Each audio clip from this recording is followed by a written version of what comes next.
What's up, everybody? Welcome back to Cilinix Crypto. Good morning and welcome back to yet another update on Bitcoin. This is going to be quite a big update because today is quite a big day for crypto. So basically, if you're new to this channel, first of all, welcome. But basically what I do in these videos, and let me adjust real quick so my camera doesn't move all the time. Basically what I do is I go over some of the news around Bitcoin and also Ethereum, but that's a different video.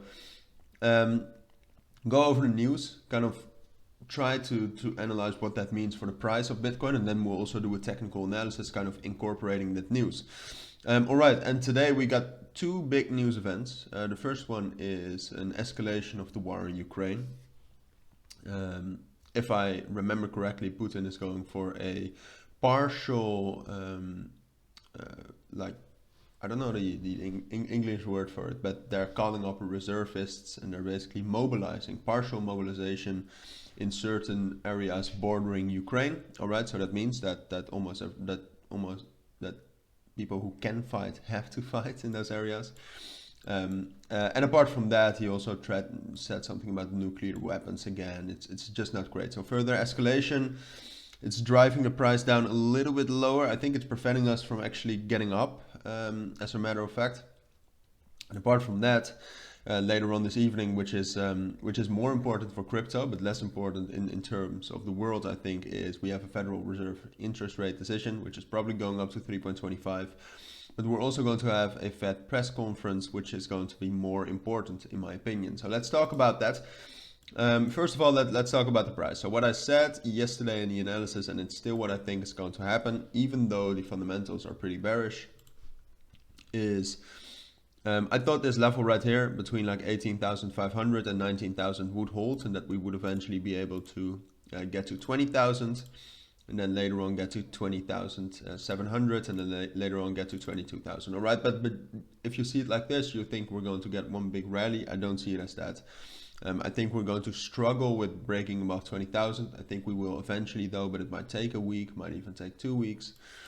I think we're going to struggle with breaking through 20,700. That might take a week, and then once we've actually broken above 20,900, which is the upper bound of that level, then I think we can easily get up to 22,000. But before we can actually break that, we need to break through a lot of strong resistance levels. And with the further escalation in Ukraine, but also the world, I mean, there are multiple wars going on right now. There are huge protests, increased polarization. You can continue with those things.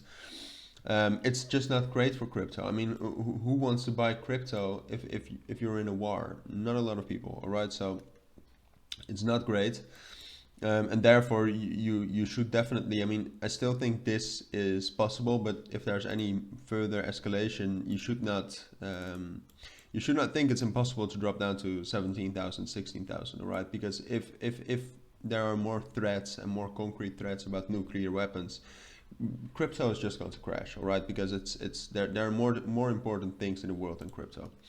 But yeah, and apart from that, the interest rate decision, I just think it's going up to 3.25. Usually what happened throughout the last couple of months is that crypto then actually went up, even though it's bearish to have a higher interest rate.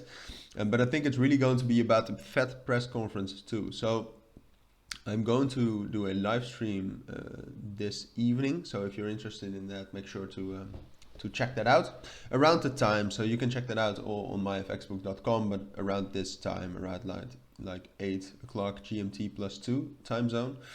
You can see the time on myfxbook.com if you want to. But yeah, so check that out. We're also going to be looking or watching the press conference, kind of trying to see what we can make out of that. But for now, that's my take on Bitcoin. So if you do have any questions about it, feel free to ask me down in the comments. But for now, I'd like to thank you all for watching and listening, and I want to wish you all a great day. Bye.